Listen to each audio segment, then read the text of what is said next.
Thanks, Juanetta. Again, my name is Chris Noss. I do work a little bit in Juneau and finding myself to have a lot of time given the third special session isn't moving at a real quick pace here. But welcome to today's program, Open Primaries, the California Experience. In November 2020, Alaskan voters approved ballot measure 2. This past February, Commonwealth North hosted representatives from the state of Maine. We asked them to share with us their experience with implementing the ranked choice voting. Today, we're looking at another provision of ballot measure 2, open primaries. According to the National Council of State Legislatures, 17 states have open primaries. However, only 2 states, Washington and California, have something akin to the top 4 open primary, contemplated by ballot measure 2. Both Washington and California hold top 2 open primaries. Again, according to the National Council of State Legislatures, or NCSL, in top 2 open primaries, the top 2 vote getters in each race, regardless of party, advance to the general election.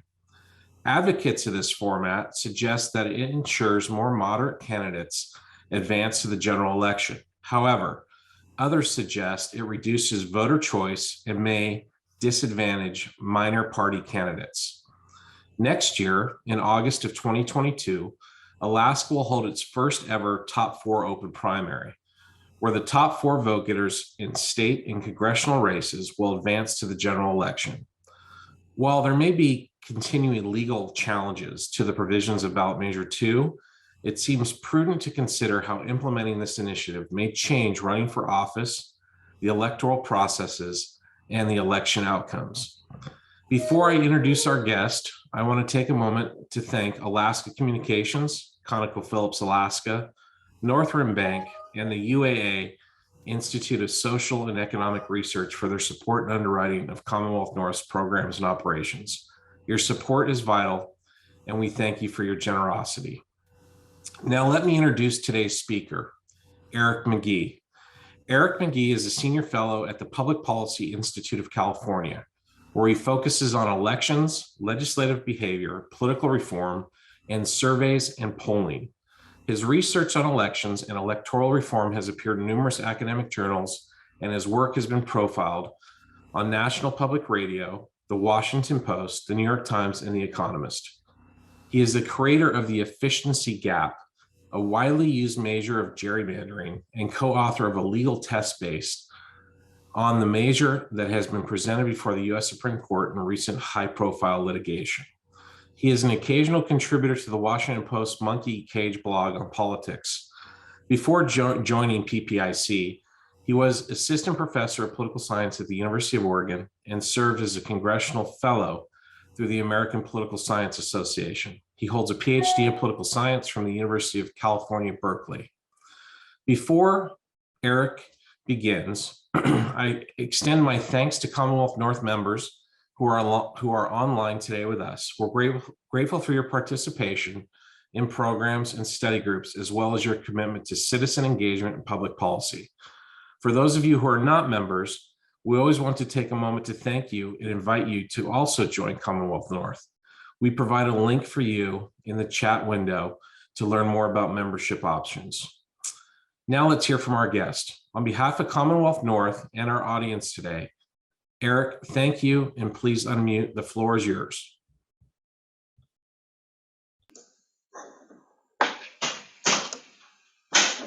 Thank you so much for having me today. So let me begin by sharing my screen. Oh, it says that participant screen sharing is disabled. Okay, just give me 1 second. Okay, no problem. While they're figuring that out, I am the guy at PPIC who's done a lot of the work on open primaries and the primary reform in California. We have a long history, as I think Alaska does as well, have a long history with sort of what you might think of as radically open primaries, where instead of having a traditional open primary is one where you show up on election day and you can decide what party's primary you want to vote in. But some of these more radically open versions are where you show up and all the candidates are listed on the same ballot. And so you can decide, just like you would in a general election, which candidate of which party you want to vote for. Again, Alaska had a history with an open primary of this kind before the late 90s, and then California had a brief experiment with something like the top two in the late 90s, and then we screwed it up for everybody else because Washington had a similar kind of system, and Alaska had a similar kind of system, and then when we adopted it, a lawsuit was brought that ended up before the Supreme Court, and they tossed all of those versions of the open primary out. Then there was a period of time when there were really no states that had a system like this. And then Washington readopted what they call the top two primary, which for a variety of reasons is able to pass that legal muster that the older version could not. And then California followed suit, and now Alaska is sort of jumping on board as well. So we're all sort of falling back in line with where we were, say, 20, 30 years ago. And it's kind of a brave new world in that sense. So you should be good to go now, Eric. Okay, great.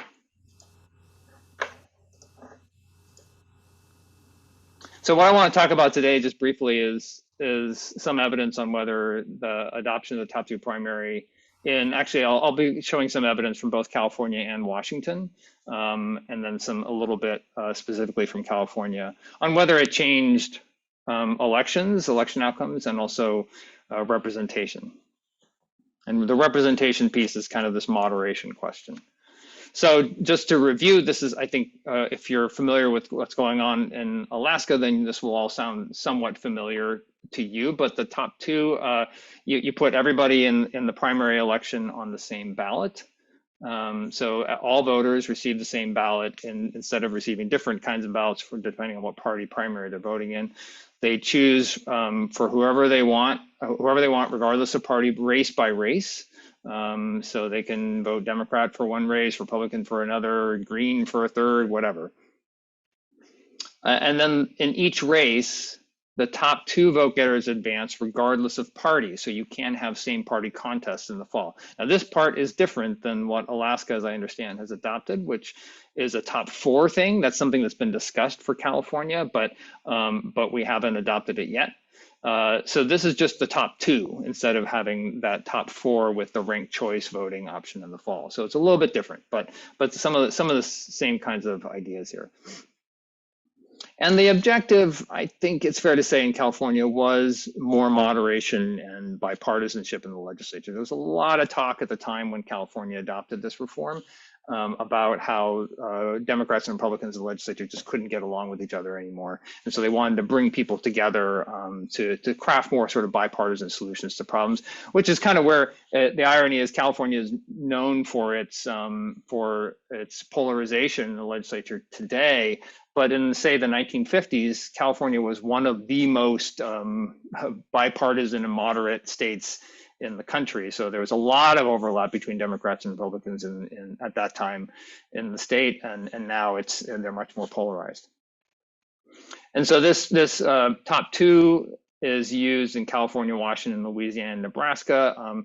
As at the introduction was mentioned, the California and Washington versions are the most similar to each other. Louisiana and Nebraska differ in the sense that Nebraska is actually a completely nonpartisan ballot, so there's no party labels on the ballot at all. And then Louisiana differs because they actually have their first round election on the traditional election day, and then they'll have a runoff later if they need to in December. So that's a little bit of a funny version.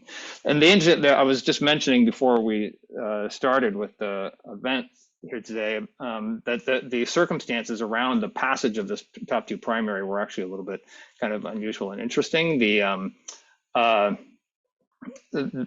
had long been discussion about making a change of this kind after the earlier version of the open primary was tossed out by the Supreme Court, and then there was when the bottom fell out of the budget in California in in 2008, 2009, there was a lot of trouble getting a budget passed. It was going to involve some tax increases. There was a lot of contention.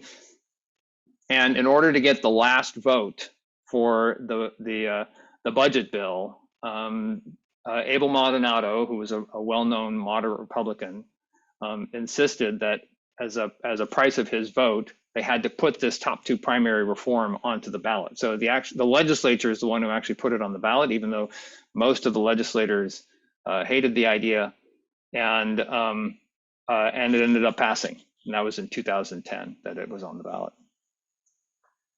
So did it work? Well, the most common definition of work is whether it made things more moderate. And here's a couple of pundits in California who have commented about how, yeah, from their perspective, yes, there really is a big payoff. And it seemed to be doing exactly what it was supposed to be doing, which was to elect more sort of more moderates, in particular more, because Democrats tend to dominate politics in California, to elect more sort of business-friendly Democrats. The challenge here, however, when you're looking specifically at California, and actually when you're looking at any state, but California in particular, because of all the things that were going on, is that California did a lot of tinkering with its electoral system around this time. So we did adopt the top two for legislature, Congress, and statewide offices, and it was first implemented in 2012. Passed in 2010, implemented in 2012. But we also passed a redistricting reform, and those districts, the legislative and congressional districts, were first used also in 2012. And we also relaxed term limits, for which the new legislators elected under those term limits also took office in 2012. And we changed the majority required for the state budget to a simple majority from 2/3, and which the budget is the most important bill that's passed every session. So it could be that would alter the partisan dynamics more broadly. And we had around the same time a new Democratic governor. So the governor, when the top two primary was put on the ballot, was Governor Schwarzenegger, and then we got Governor Brown replaced him, and there were larger Democratic majorities in the legislature at the same time. So all these things could be kind of monkeying with the general conclusion that there's more moderation in the legislature. So what's out there? What have other people generally found about moderation? And so there was a really interesting paper that looked at whether voters were voting for moderates, and the conclusion was, well, not really. The challenge actually was that voters didn't know who the moderates were. In one particularly ironic twist of fate, Abel Maldonado ran for Congress. The guy who was instrumental in getting this this top two primary on the ballot, he ran for Congress, and in this paper looked, surveyed voters in his district, and he was flanked on his right by a very conservative candidate, and then there was a Democrat on the left. And the voters in his district couldn't actually distinguish between him and the conservative candidate. They thought they had roughly the same ideology, even though they really didn't. Abel Maldonado was famous for being moderate. So there wasn't the kind of base level understanding among voters that you would expect if they were seeking out the moderates and choosing. But of course, it may be that even if the voters weren't able to identify the moderates, maybe the candidates were taking different positions on the issues, and examination of that showed, at least in that first election, 2012, they weren't really taking different campaign positions either. And then, of course, you could have someone who doesn't really take different campaign positions, speaking to voters who don't really know what the ideology of the candidates is. But if moderate candidates are perhaps better funded, under a top two system, and so get more attention. They might be elected anyway, and so maybe you have more moderates in office. And the answer, the evidence here is a little bit more mixed. A couple papers that show that there was some more moderation just in open primaries in general, and then some early evidence that in some work that I did that showed the opposite. There wasn't much change, but that's kind of more of an open question. So how do we know what ideology is? Just briefly, I don't want to go too deep here, but the basic measure of ideology that we're going to use here is we take a survey that's conducted by an advocacy group. They send a survey out to all state legislators and members of Congress and congressional candidates and state legislative candidates. It's called the National Political Awareness Test. They ask them a bunch of questions about policy issues, and the key thing is they ask the same questions of all candidates everywhere in the country. And the problem with that is not everybody answers the survey, but what they do is they, in this particular measure, they use the answers to the survey among those who ultimately ended up serving in the legislature.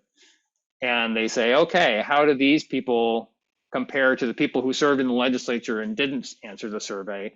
And we kind of use the responses to the survey to kind of map onto everybody who's in the legislature, because we have roll call votes for everybody in the legislature.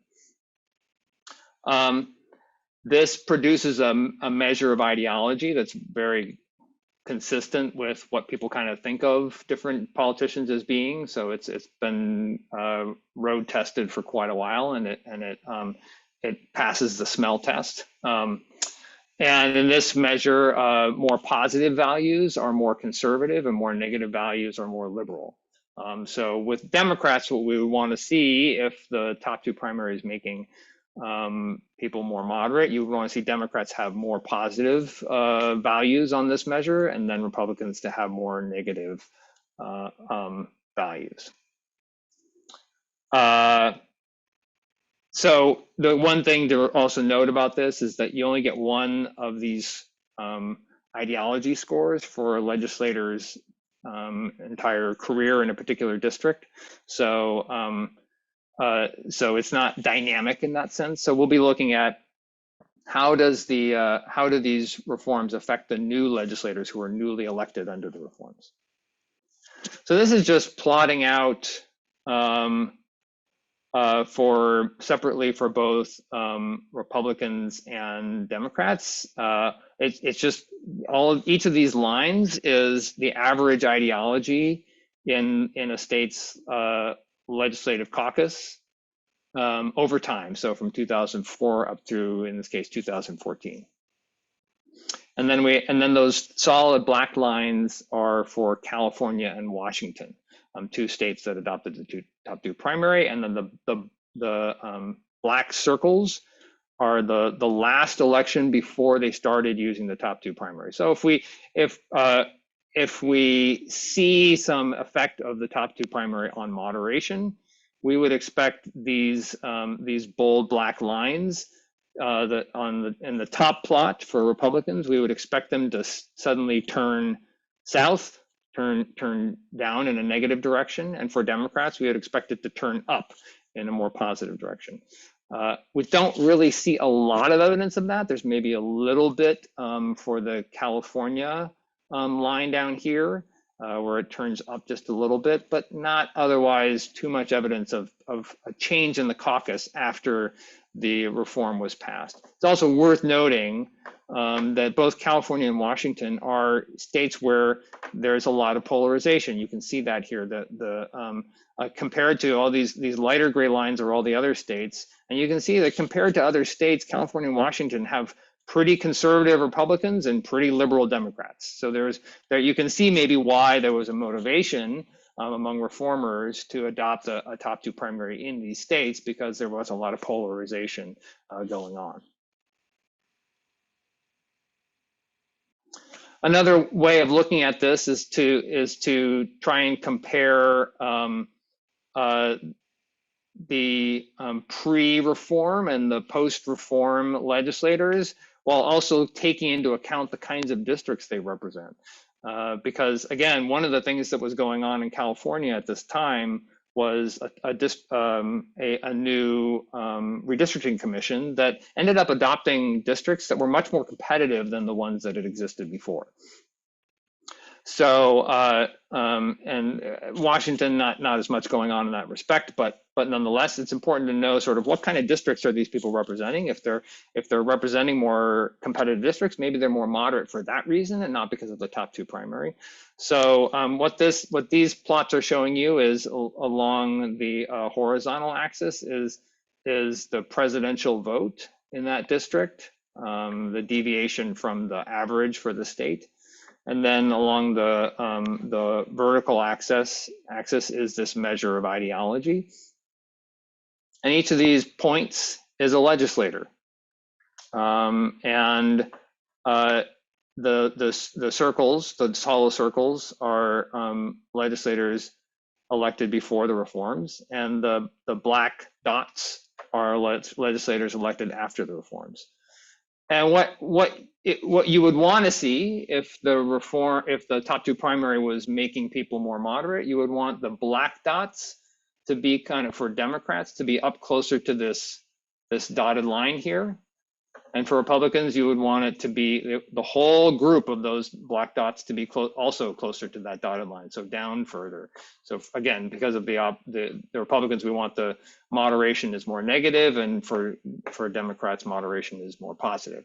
So you would want these black dots to be kind of just as a whole bunch to be a little bit higher up on average, and a little bit lower for Republicans. And what we're seeing is you don't see a lot of that going on. So they tend to overlap these two clouds of points, which tells you that by and large, legislators after the reform and before the reform are kind of occupying the same general space in ideological terms. You do definitely see that for Democrats, for instance, representing districts that lean more Republican, they are more moderate. So if you're elected from a more competitive district where you need to appeal to people of the other side in order to get elected, you're going to be more moderate. So there definitely is some of that going on.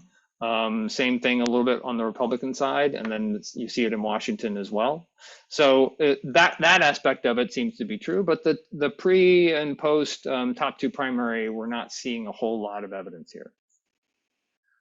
So another way to think about this is, okay, can we predict, based on the kind of district that you represent, can we predict what kind of ideology you'll have? So what we do here is we just take the relationship between the kind of district that a legislator represented before the reform and the kind of ideologies that they had, and then said, oh, how well does that predict how you would vote and behave in the legislature after the reform? And again, what you would expect is if the top two primary was making a big difference, you would see all of these points being sort of shifted in one direction or another. So for Democrats, you would expect these points to be sort of shifted up so that, the same people representing the same kind of district would be more conservative than they had been before. That's what the top two primary was supposed to do. And for Republicans, you expect it to be more negative. You expect it to be them to be further in the liberal direction than before. And instead, the points are all really clustered around this dotted line, which just says, on average, they're representing their districts exactly the way that they had before the reform. The black dots are cases that were not well predicted by this process. So people who were big outliers in one direction or another. And so we do see that there are some that are not well predicted, and that's not surprising. But generally speaking, they don't fit the pattern of what you would expect from the top two primaries. So you can see that these Republicans here are more conservative than you would expect. These Democrats here are more liberal than you would expect. These Washington Republicans are much more conservative than you would expect. So it's kind of going the opposite of what you might have expected if the top two primary is really driving these results. Another way to crack this is to say, okay, what if all this stuff with the National Political Awareness Test and these ideology measures is a bunch of nonsense? What about just something more kind of graspable or intuitive, like a Chamber of Commerce score? So this is where the Chamber of Commerce identifies bills that it thinks are important, and then identifies what it considers the business-friendly vote on each of those bills, and then tallies up how often a particular legislator voted with the chamber's position on those bills. This is the one thing that's a little bit iffy about this is that the chamber's issues change from one session to the next. So the agenda is always changing, and that could affect the chamber decides what bills to score, which is both a function of what the chamber thinks is important and what the chamber's own positions are, but also a function of what the legislators are putting forward, right? So that creates a little bit of ambiguity here, but let's work with it anyway. And the answer is you get roughly the same results. So this is kind of oriented the same way. So more Democrats, if they're more conservative, should have more positive values, and Republicans, if they're more liberal, should have more negative values.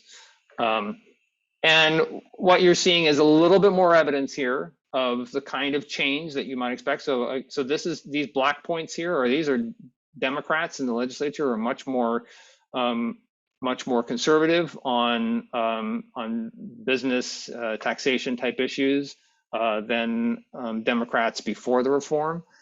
And that's maybe what those commentators I mentioned at the beginning were noticing and commenting on.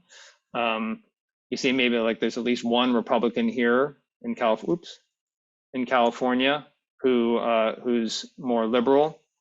The Washington Republicans are a little bit more liberal on these Chamber of Commerce scores. Democrats, it's kind of a mix, right? Some more conservative, some more liberal. So but on balance, on average, you're not seeing much difference. But there are some key legislators who are a little bit more moderate on these issues.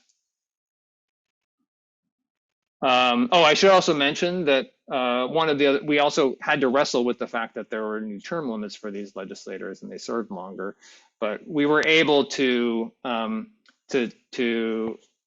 leverage the fact that only new legislators, so we use these Chambers of Commerce scores, and then only new legislators elected after the term limits were going to be affected by those term limits. And we found actually a little bit of more moderation because of that piece of the puzzle alone. So when all was said and done, and we kind of put this together as a package, we concluded that legislators were just a little bit more moderate in California, not in Washington, but in California they were a little bit more moderate than before. So the top two primary had made them a little bit more moderate, but the three major changes that had occurred, or the change in the term limits, the change in the redistricting process, and the top two primary, of those three, each one had about explained about a third of the change. So there was a little bit of an effect from a top two primary, just not huge, right? Just not kind of earth shattering necessarily. One final thing to think about is what the effect has been on competition. So this is just showing you a variety of different cracks at election results in California for the years that the top two primary has been in place. On the far left, you see the total number of same party races. So again, it is possible to have two candidates of the same party face each other in the fall. And you can see that there have been fairly consistently quite a number of those races. So this is across the state Senate, state assembly, and US House delegation. So in total, in every election cycle, there are 153 races that are represented here. And so that first statistic, that 28 is 28 races across state assembly, state senate, and US Congress. 28 out of the 153 ended up with same party contests. So it's a fair number, right? It's like 15% or something. And it's been reasonably consistent over time. So we even as late as 2020, we had 23 of those races. Almost all of them are on the Democratic side. That's the next two columns showing splitting out those same party races by Democrats and Republicans separately. You can see that there were more, relatively speaking, on the Republican side early in the decade, and then they just petered off. And now they're almost entirely same party Democratic contests. I don't know if that would be the same in if you would end up having more Democrats advancing in a top four, both because the top four is a different kind of scenario, but also because Alaska is a different state. But nonetheless, that's what's been happening in California.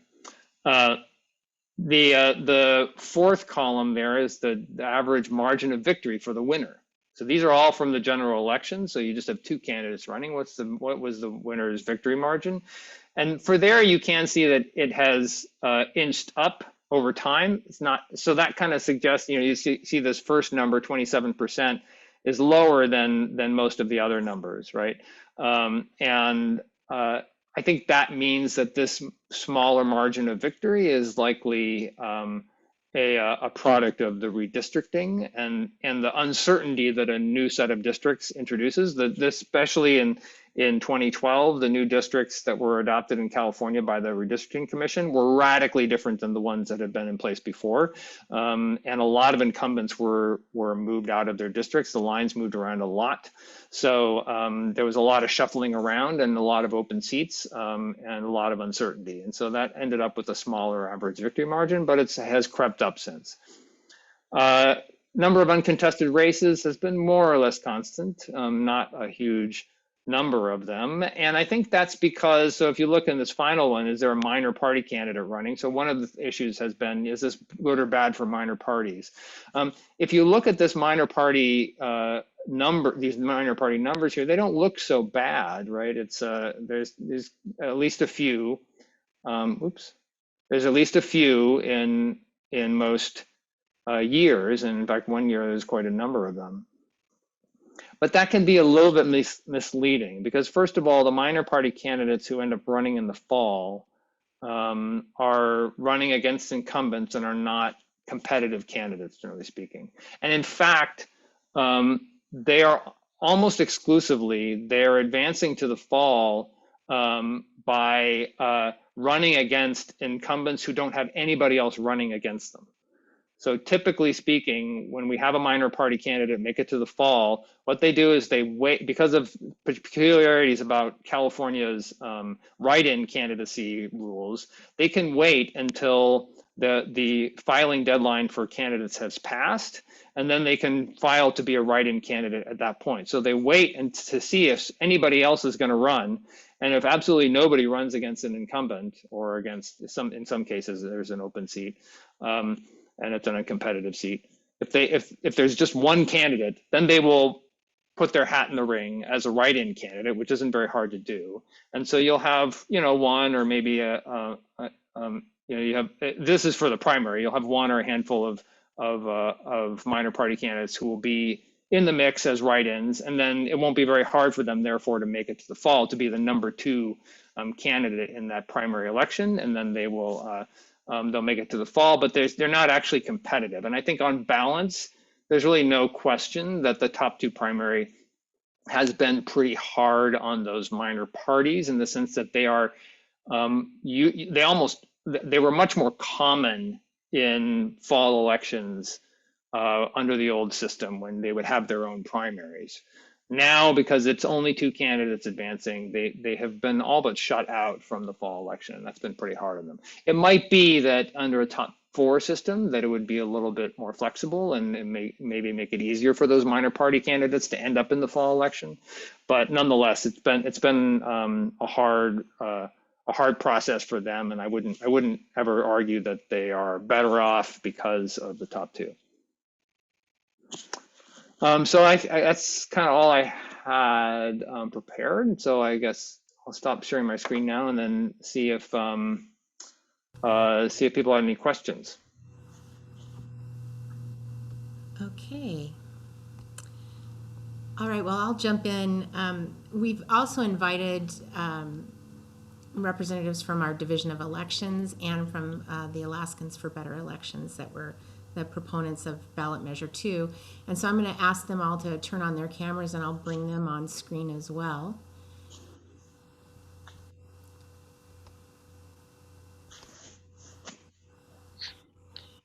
And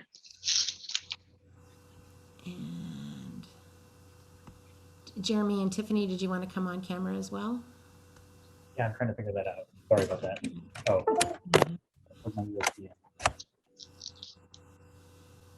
Great. Okay, well, so Eric, this is Jason Gren, who's the Executive Director for Alaskans for Better Elections. He's also a former state representative. Also, Gail Fanumii, who's the Director for the Division of Elections for the state of Alaska. And she's joined by two of her colleagues with the Division of Elections, Jeremy Johnson and Tiffany Montemayor. So thank you all for joining us. And so we'd just like to open up the first round of questions to, we consider you our wise counsel, wise advisors for elections and this process, and want you to have the first shot at asking questions of Eric. So there's somebody who's ready to go. Jason, you want to? Sure, I'll start. Yeah, thanks again for inviting me. And let me first say, really enjoyed the presentation, Mr. McGhee, just from a political science standpoint and having this data and analytics for something that's been happening for quite a few years now. It'll be interesting to see if ballot measure 2 and its reforms, in 10 years, we can have the same sort of conversation and go through the data. And it's really fascinating. Obviously, every state has its own kind of different experiments when it comes to elections and reforms and how we set things up. Obviously, we've explained how different states have open primaries and different systems. Alaska obviously moving forward now with its only state in the union with a top 4 open primary and the ranked choice voting in general. We have the highest percentage of non-affiliated voters in the union as well. And I think that was some of the driving force between, opening the primaries, allowing voters to feel like they, who aren't affiliated can have a little more voice. In California, and that seems to be probably where your expertise is focused on in Washington, I guess, as well. Is there a desire, or have you seen the trend of voters moving to non-affiliated registration after open primaries have occurred in California, or has there been a movement back to parties gaining voters as well after open primaries? Any data behind those? That's a good question. So there's no question that as is true for just about every state that keeps track of these things, the number of independent registrants has been climbing in California, also in Washington. So we have a lot of independents in California. There are a lot of independents in Washington. There was no real sign that the number increased after the top 2 primary was passed. And actually there's been an interesting, though the jury's still out on it, trend in the last couple of reports of registration in California where the independents have ticked down just a little bit, which is really the first time that's happened in decades and decades. So it's been a long-term trend since the late 60s for more independents in registration. I think what you have hit on there is something that is important about the top 2 primary, which is it does allow independents a voice in the primary election. It was harder in California for independents to participate in primary elections before the reform was passed. They could do it in some cases. So the way it was structured is it was what is sometimes called a semi-open primary, where the parties get to decide whether to allow independents specifically, not just anybody, but just independents, to join their party primary, and they would decide that election by election. The Democratic Party typically did agree to let independents participate, and the Republicans did not. So independents had to navigate that. You would get a card in the mail that would say, "Hey, if you're an independent, do you want to vote in in one of the party primaries that lets you?" And then they would have to notify that they wanted that kind of ballot. If they were a mail ballot voter, if they were a precinct voter, they'd go in and they'd be confronted with that choice when they showed up on election day. But a lot of them didn't take advantage of that because it required sort of an extra effort, an extra step. Now, with the exception of the presidency, which I gather is also excluded from Alaska's version of this, with the exception of the presidency, everybody always gets the same ballot. So everybody's always voting on all the candidates. And that has actually pretty significantly increased the number of votes that are cast in these races. So one of the interesting little nuggets that I found when I was looking at this was that in that first election in 2012, there were actually more votes cast in California. There were more votes cast for U.S. House candidates than there were for the presidential candidates, because the presidency was still under this old system, and you had to make sure to be, given the proper ballot and so forth. And if you wanted to vote for Republican, you couldn't. If you were independent, you'd have to re-register. So it really opened up that aspect of it. And so that definitely has been a change. Okay, great.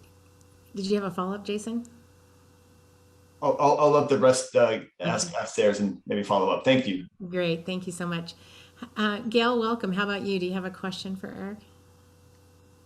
Well, yeah, not so much about what your presenter presented. That was a little more on the political partisan side, and we definitely are not engaged in that whatsoever.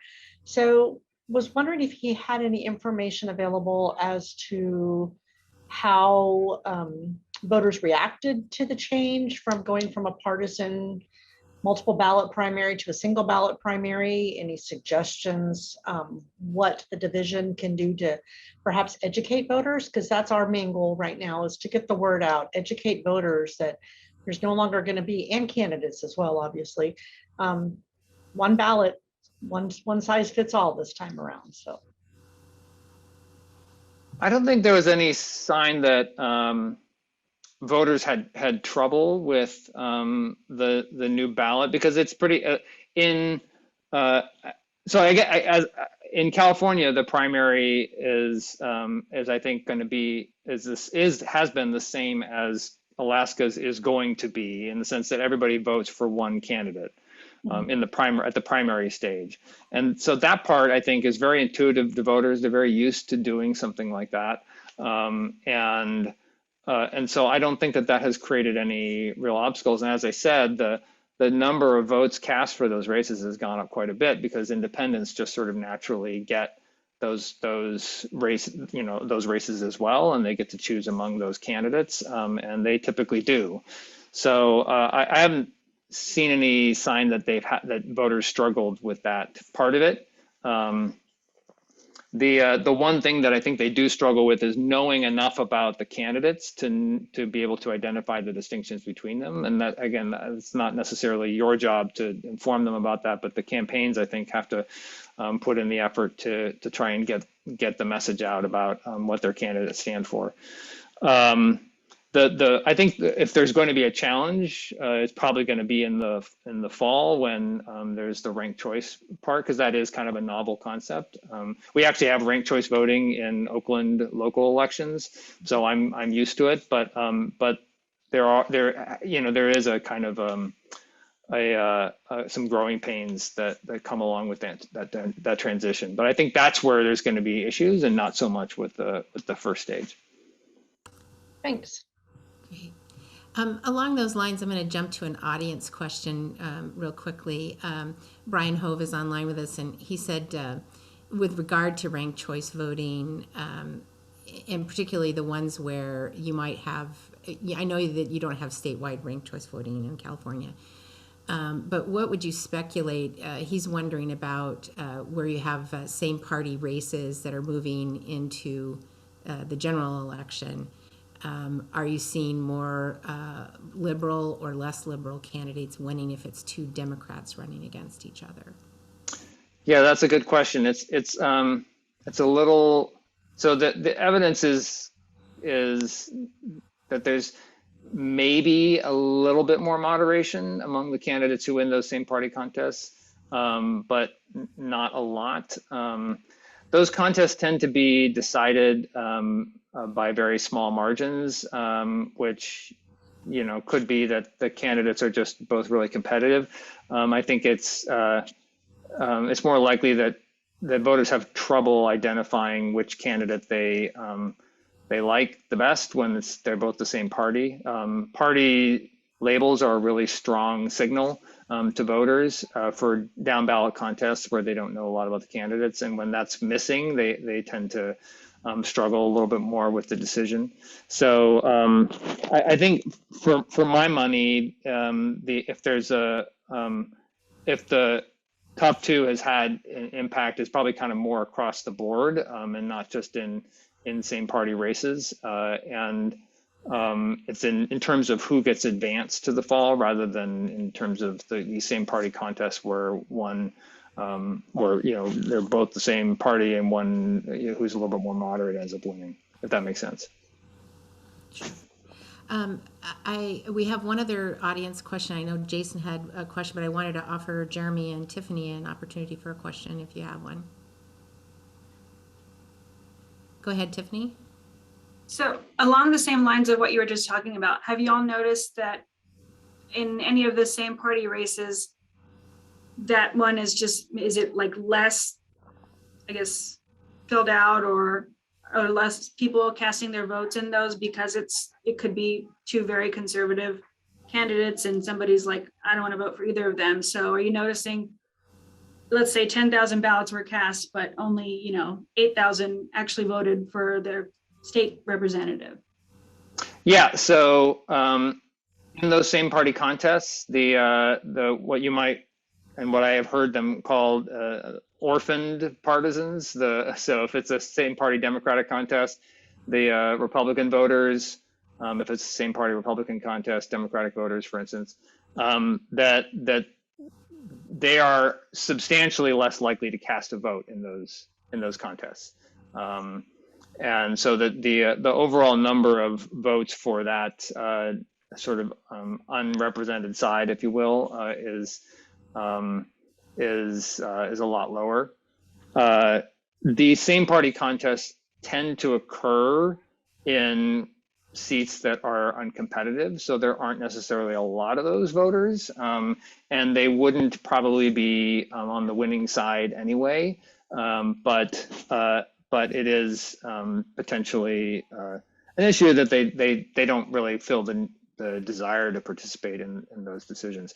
The one way in which I think the top four is a better approach, actually, so speaking to that kind of district that ends up with these same party contests, the way in which the top four would be a better system is we do sometimes get these weird results with the top two where you advance just because of the number of candidates from each party who are running. You will end up with in say a competitive seat, you'll end up with two candidates of the same party, which is not really the choice that voters probably want to face. And it's just sort of a quirk of the system. It happens, maybe once a cycle we'll have a seat like that or a race like that. And the top four, I think, helps prevent that problem by advancing more candidates. Because usually when you get that outcome, it's because there's somebody from, say it's a competitive seat and you end up with two Democrats running in the fall. There's usually a Republican who is just below the threshold and would have been able to advance if they'd if you picked up more candidates in that first round. And the reason the Republican didn't advance is because there were too many Republicans running in the primary, and so they split their vote. So I think that aspect of it is probably going to be better with the top four, and it's one of the reasons people have pushed a little for a similar kind of reform to California's system. Great, thank you. Thanks, Tiffany and Eric. Along those lines, Eric, Kathy Giesel is online with us, and she's a former state senator and Senate president, and she was also wondering about that. What impact do you foresee the top four having? Do you think there might be voter confusion with too many candidates going forward?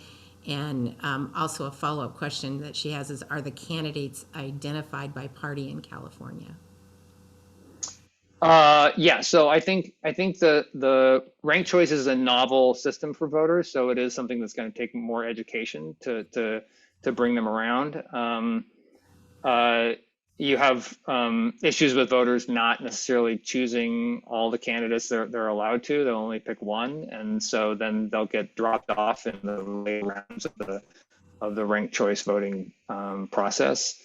So I think you really want voters to exhaust their ballots and choose as many candidates as they're allowed to. That's where you're going to get the best outcomes, I think. And then what was the second part of the question? I'm sorry. Are the candidates identified by party on the California? Yes, they are. We have, because of the nature of the Supreme Court decision on these primary issues, they can't be identified as being a member of a party, but they are identified as preferring a particular party. So it prefers the Democratic Party, prefers Republican, et cetera. But they still are essentially identified by party. Okay. All right. Just coming back, Jeremy, did you have any questions you wanted to pose? Yeah, thanks. I had two questions. One was a follow-up. They're both pretty simple, so I'll ask them at the same time. You mentioned that there was an increase in voter turnout with the first election where this was implemented. Was increased voter turnout sustained in subsequent elections?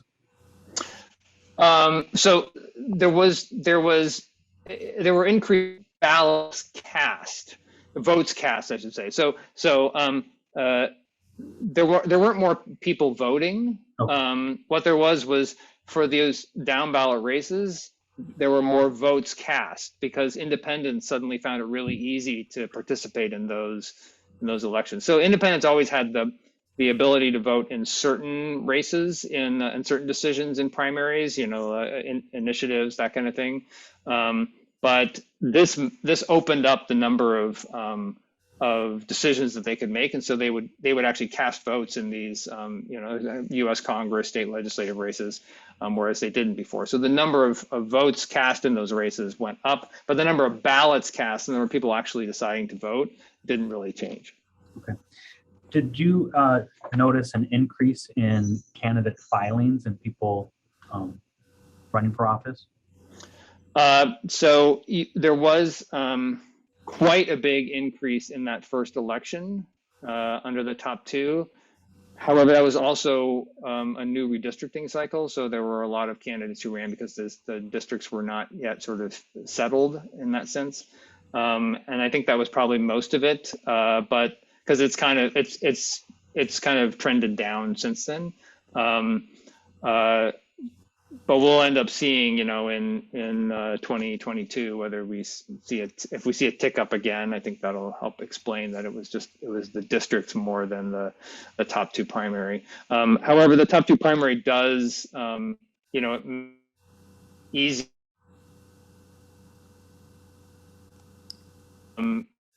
Candidates of running against an incumbent of the same party. So if you had an incumbent who was a Democrat, say, you would have more candidates who were also Democrats running against that incumbent.